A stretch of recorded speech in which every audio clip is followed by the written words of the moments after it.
Khedbrahma railway line માટે લોકો shade engine દ્વારા ટ્રાયલ હાથ ધરાયો. વિવિધ અધિકારીઓ અને એન્જિનિયરો આવ્યા. એન્જિનિયર દ્વારા રેલમંત્રી સમક્ષ ખેડબ્રહ્મા મુંબઈ ટ્રેન માટે રજૂઆત કરતા સાબરકાંઠા સાંસદ. હિંમતનગર ખેડબ્રહ્માની વચ્ચે બ્રોડગેજ રેલવે લાઇન શરૂ કરવા કવાયત હાથ ધરવામાં આવી. મુસાફરોને હવે સ્પીડથી રેલવે સેવા ઉપલબ્ધ થશે તેવા દિવસો હવે દૂર નથી. હિંમતનગરથી ખેડબ્રહ્મા વચ્ચે 55 કિલોમીટર રેલવે લાઇનનું મીટર ગેજમાંથી બ્રોડગેજમાં ગેજ પરિવર્તન કરાવતા આજે ઇલેક્ટ્રિક લોકો શેડ રેલવે એન્જિન દ્વારા સ્પીડ ટ્રાયલ માટે વિવિધ એન્જિનિયરો સાથે એન્જિન ખેડબ્રહ્મા રેલવે સ્ટેશન આવી પહોંચ્યું હતું.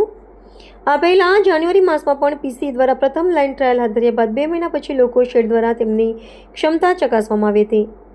સત્તાવાર માહિતી અનુસાર ખેડબ્રહ્માથી અસરવા વચ્ચે ઇલેક્ટ્રિક રેલવેની સેવા 31 માર્ચમાં વડાપ્રધાનના વરદ હસ્તે શરૂ થવાની સંભાવના છે, જેથી ખેડબ્રહ્મા અને આજુબાજુના તમામ લોકોમાં ખુશીની લાગણી ફેલાઈ છે.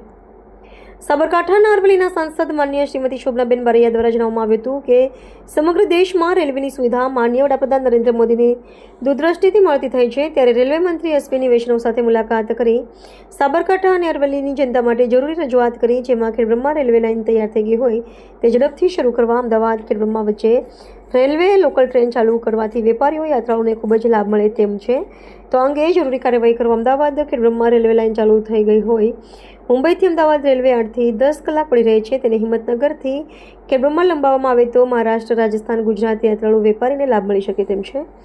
હવે તેઓના દ્વારા રજૂઆત કરવામાં આવી હતી. રિપોર્ટર ચંદ્રશેખર ભાવસાર, ખેડબ્રહ્મા.